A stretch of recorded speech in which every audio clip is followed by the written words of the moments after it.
I guess it's a fact of life that this is how some people made their living. I was talking about my maternal grandmother. You know, they did mine too, and I found that it's very sad what people had to go through to get here. You'll find out when you go back like that. I had no idea that my grandmother had suffered. She is shaming descendants of this. Will she continue to do that when she is now one of them, Dana?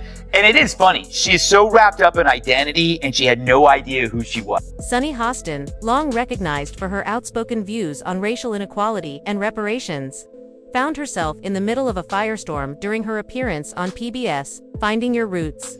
The show revealed that her own family tree included slave owners, a discovery dripping with irony given her frequent calls for accountability and justice rooted in history. Delivering a ruthless takedown that highlighted the glaring contradictions in Hostin's narrative, what might have been just a twist of ancestry quickly turned into something bigger.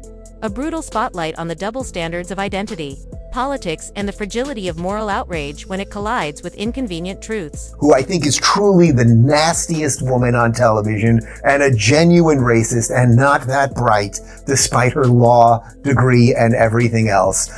She found out a little bit, you know, these TV shows where they tell you a little bit about your family history and your ancestry. She found out some stuff about her ancestors that, well, take a look. Gad, her genealogy test came back negative. Yeah, she's related to slaveholders. What are we gonna do? Should Whoopi flog her on the show? Sit on her? What do we do? Sunny Hostin's revelation on PBS, Finding Your Roots, sent ripples through the political and media landscape. For years, she has positioned herself as a fierce advocate for racial justice and reparations, often framing debates around historical accountability. But the discovery that her own ancestry included slave owners flipped that narrative on its head. Instead of taking the opportunity to reflect or reconcile the contradiction, Hostin downplayed it as little more than family trivia, something relevant only for her children to know. Greg Gutfeld wasted no time capitalizing on the irony. With his trademark sharp wit, he blasted her response as shallow and hypocritical, joking it was like a vegan secretly owning a steakhouse. His critique cut deeper, arguing that someone who so often weaponizes race in debate should have the same courage to confront uncomfortable truths in her own history. For Gutfeld, the episode wasn't just about it highlighted what he calls the fatal flaw of identity politics, a system that demands endless blame from others, but turns evasive when accountability lands closer to home. She was on PBS's Finding Your Roots, a show dedicated to researching celebrity ancestry. Wow. I'm a little bit in shock. I just always thought of myself as Puerto Rican, you know, half Puerto Rican.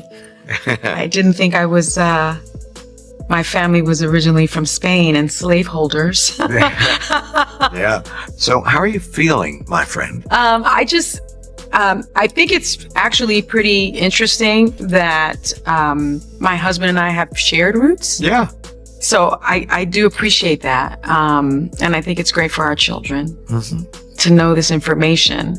I guess it's a fact of life that this is how some people made their living, on the backs of others. Fact of life. Gutfeld's critique went far beyond mocking personal irony. He broadened it into a sweeping attack on identity politics itself, arguing that when public debate is built primarily on racial grievance and historical guilt, hypocrisy becomes unavoidable. Discovery that her own ancestors were slave owners clashed directly with the moral authority she has long projected on issues like reparations.